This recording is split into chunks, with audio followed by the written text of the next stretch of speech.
Hello बच्चों, welcome to my YouTube channel. My channel name is Future India by Sandeep sir.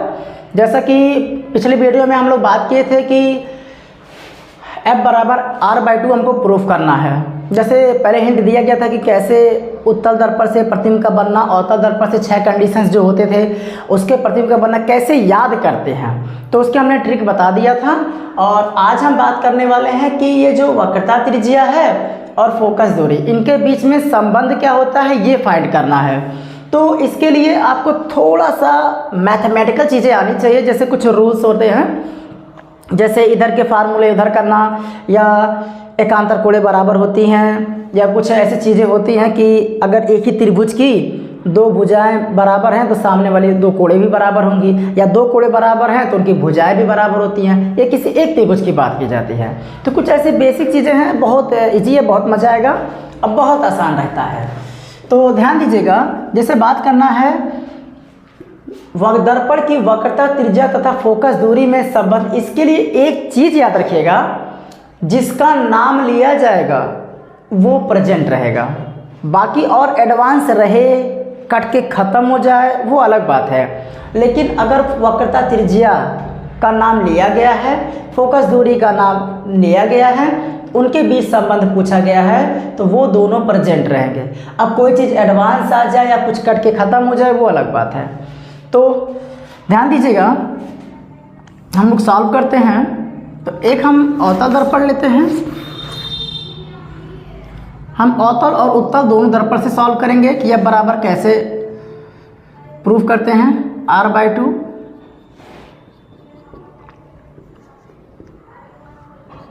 M1 M2,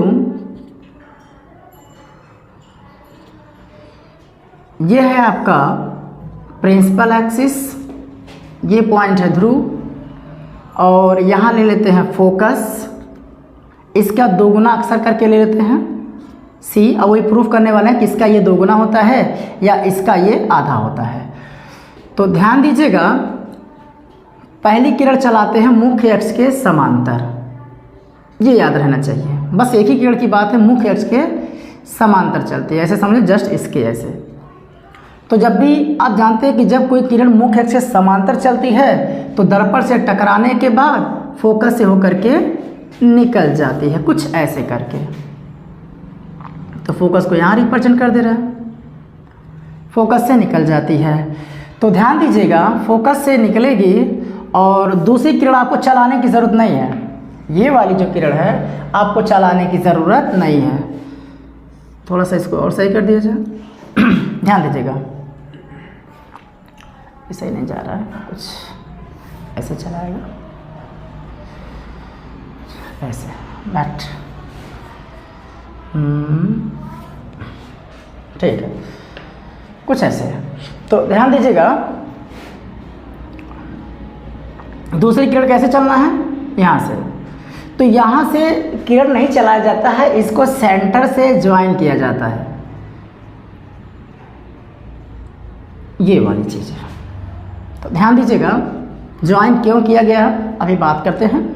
मान लीजिए आपकी light जो है यहाँ A पॉइंट से चली या B पॉइंट से चला सकते हैं कि ये B है और ये A है, F पहले से ही है, C ऑलरेडी मौजूद और ये है। बस इतना ही आपको याद रखना। ये परपेंडिकुलर लगाया जाता है, लेकिन फिलहाल अब इसकी ज़रूरत नहीं है। जब फोकस दूरी या UFV में संबंध जब प्रूफ करते हैं तब वहाँ अप्लाई करते हैं। तो ध्यान दीजिएगा, इसी फार्मूले से लेकर के हमको काम करना है। अब कैसे करना है देखिए, सबसे पहले हमको ये करना है कि क्या ये अभिलंब का काम करता है, अभिलंब, क्या ये देखा जाए कि ये अभिलंब का काम करता है। ये वाली देखो कैसे काम करता है। एक लाइट आ रही है जिसे आतीत किरण या आने वाली किरण बोलते हैं, टकराने के बाद वही किरण वापस जा रही है। तो आने वाली किरण और जाने वाली किरण, तो बीच में जो पॉइंट बचता है, जो एंगल को सेम इक्वल पार्ट में बांटता है, अगर ये प्रक्रिया है तो 100% ये रेखा क्या होगी, नॉर्मल होगी। जैसे आप यहाँ पढ़ाई कर चुके हैं कि अगर एक छोटा सा प्लेन मिरर हो, लाइट आ रही है टकराने के बाद सीधे वापस चली गई। तो इसके बीच का एक नॉर्मल पॉइंट होता है जो एंगल आई और आर रिप्रेजेंट करता है और दोनों एंगल को क्या करता है, बराबर करता है। तो ये होता है आपका परावर्तन के नियम के अनुसार। तो यहाँ से देख लीजिएगा, मानते हैं माना दर्पण M1 M2 जिसकी वक्रता त्रिज्या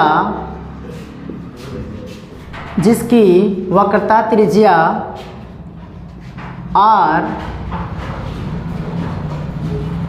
तथा फोकस दूरी स्मॉल f है।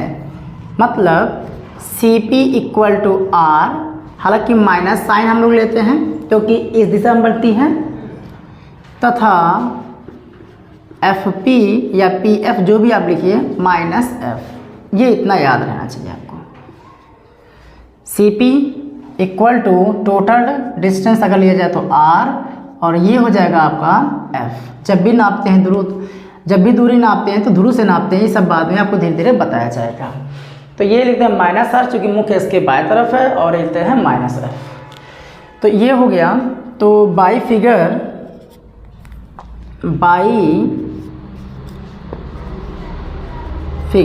ध्यान दीजिएगा, angle BAC equal to angle CAF,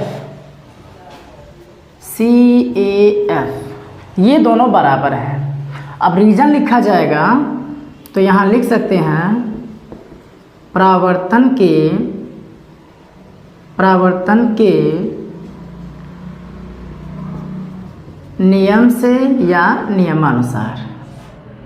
ये दोनों एंगल आपस में बराबर है परावर्तन के नियमानुसार। क्यों? लाइट आई, चली आई, तो ये अभिलंब का काम कर रहा है, तो 100% दोनों कोणों को क्या करेगा, बराबर करता है। फिर पुनः एंगल वही चीज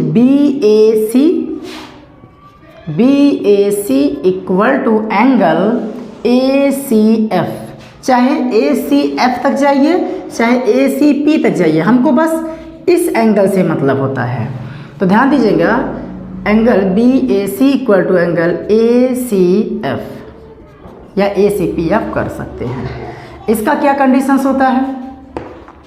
तो यहाँ लिखा जाता है एकांतर कोण, हिंदी में एकांतर, इंग्लिश में आप अल्टरनेटिंग एंगल बोल सकते हैं। अल्टरनेटिंग एंगल का मतलब होता है बच्चों कि जैसे दो लाइन पैरेलल हों और एक ट्रांसवर्सल रेखा हो, ट्रांसवर्सल जो दोनों पैरेलल लाइन को काट रही हो, तो एक इस साइड का कोण और एक इस साइड का कोण, ये दोनों आपस में बराबर होते हैं।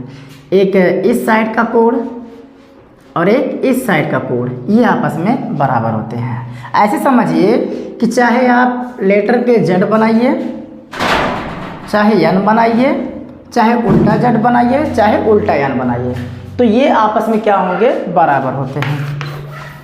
अगर आपसे हम कह दें कि ये समीकरण 1 है और ये समीकरण 2 है, तो देख रहे हैं कि BAC इक्वल टू वही चीज़ है, BAC इक्वल टू इसी के बराबर है जो BAC इसके बराबर है। ये दोनों आपस में क्या होंगे, तो ये दोनों आपस में बराबर होंगे। तो यहाँ लिख सकते हैं समीकरण या इक्वेशन 1 इक्वल टू 2 से इसके बराबर है, इसके बराबर है, तो एंगल CAF इक्वल टू हो जाएगा एंगल ACF। ये मान लीजिए आपका थर्ड इक्वेशन हुआ, ये आपका थर्ड इक्वेशन हो रहा है। ठीक, इतना नोट कीजिए। ठीक है, वेरी गुड। इरेज करते हैं।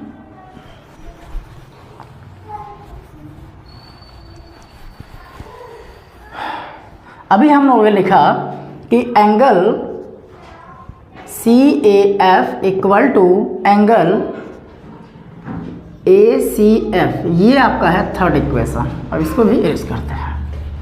तो ध्यान दीजिएगा, ऐसे ही ये दोनों आपस में बराबर हो गए, ये दोनों आपस में बराबर हो गए। ज़रूरत क्यों पड़ी उन दोनों की, सब बताया जाएगा।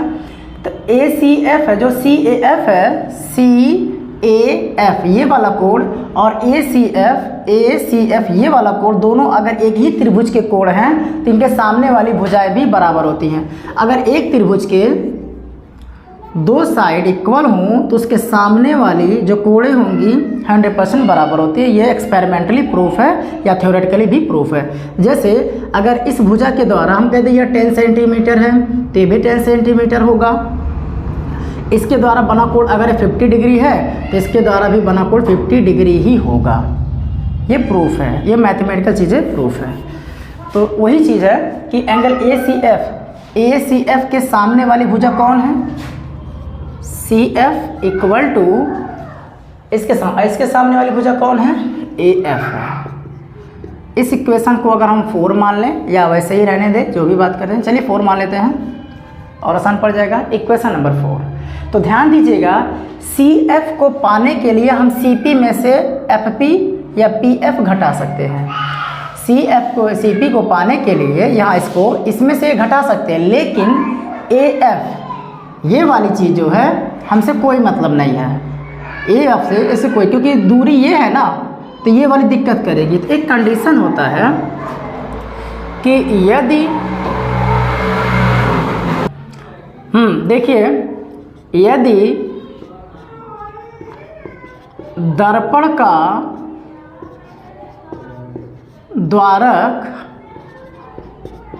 छोटा हो, दर्पण का द्वारक का मतलब कि अभी इतना बड़ा है तो इसको एक्सपेरिमेंटली प्रूफ करने के लिए, किसी भी चीज़ को प्रूफ करने के लिए पहले छोटा पॉइंट लेते हैं, तब उससे बड़ी चीज़ें नया इन्वेंट होता है। तो मान लीजिए यदि दर्पण का द्वारक छोटा कर देते हैं, दर्पण का द्वारक का मतलब ये है, ये वाली लेंथ, अगर ये वाली चीज़ें जो अपर्चर का काम करता है, जैसे डायमीटर का भी यूज़ करते हैं, तो ये वाली इतना छोटा कर दे तो ये लाइट कैसे चलेगी, ऐसे चलेगी, कुछ यहाँ से ऐसे आएगी, यहाँ से आएगी तो ये वाला फिर यहाँ से काटेगा।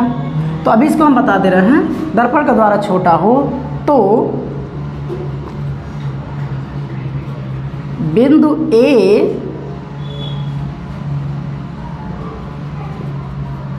बिंदु P पर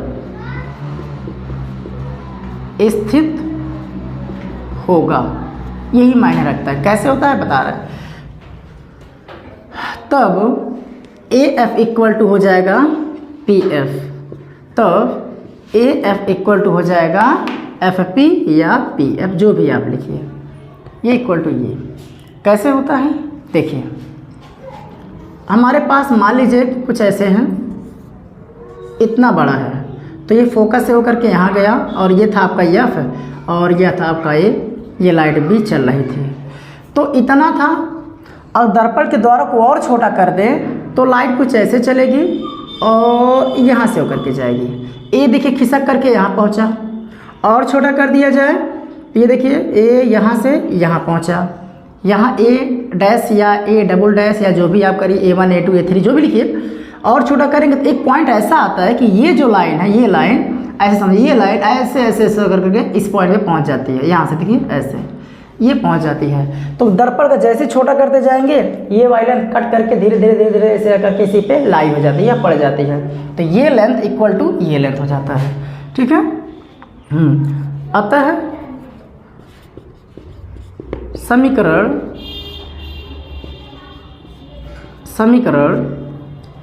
4 से, आता है समीकरण 4 से। इसको रेस कर दें। ध्यान दीजिएगा बच्चों, CF इक्वल टू AF के जगह पे क्या पुट कर देना है, FP। CF की कोई वैल्यू है नहीं है, वैल्यू तो है CP की और FP की है। तो हम क्या रखेंगे, CF को लिख सकते हैं पूरे में से इतना घटा दीजिए। अरे भाई इतना लेंथ पाना है तो आप क्या कर सकते हैं, पूरे में से इतना लेंथ घटा सकते हैं। तो क्या हो जाएगा, CP में से FP घटा दीजिए और इक्वल टू ऑलरेडी आपके पास FP है। तो CP इक्वल टू माइनस का जा करके उधर कर दीजिए, सिंपली चीज़, FP धन FP। तो CP इक्वल टू क्या हो जाएगा, 2FP हो जाएगा। अब यहाँ से आप CP की वैल्यू क्या पुट किए हैं, -r, क्योंकि इधर दूरी माइनस ही लेते हैं, और ट्वाइस आपके पास है ये है -f, तो माइनस माइनस कैंसिल आउट हो जाएगा, r बराबर कितना हो जाएगा 2f, माइनस माइनस काट दीजिए चाहे हटा दीजिए, f बराबर r/2 या मैंने r इक्वल टू 2f और r/2 equal to f, then f equal to r/2। यही आपका फोकस वक्रता त्रिज्या और फोकस दूरी में संबंध है। तो इसके बारे में आज हम लोग को पढ़ा कि ये दर्पण के वक्रता त्रिज्या फोकस दूरी में संबंध, पहला हमने पढ़ा कि सिर्फ अवतल के लिए यूज़ किया गया है, ये अवतल के लिए। कल हम लोग पढ़ेंगे उत्तल दर्पण के लिए, क्योंकि अक्सर करके एग्ज़ाम में या बोर्ड में एग्जामिनेशन में यही पूछता है ज़्यादा करके ये अवतल दर्पण से। तो आपको स्टडी करना है, बेहतर बनना है, तो हम इसको उत्तल दर्पण से भी सिद्ध करके आपको बताएंगे f बराबर r/2। बस ये अगले वीडियो में हम इसके बारे में बात करेंगे। ठीक है, आज इतना ही। Thanks for watching.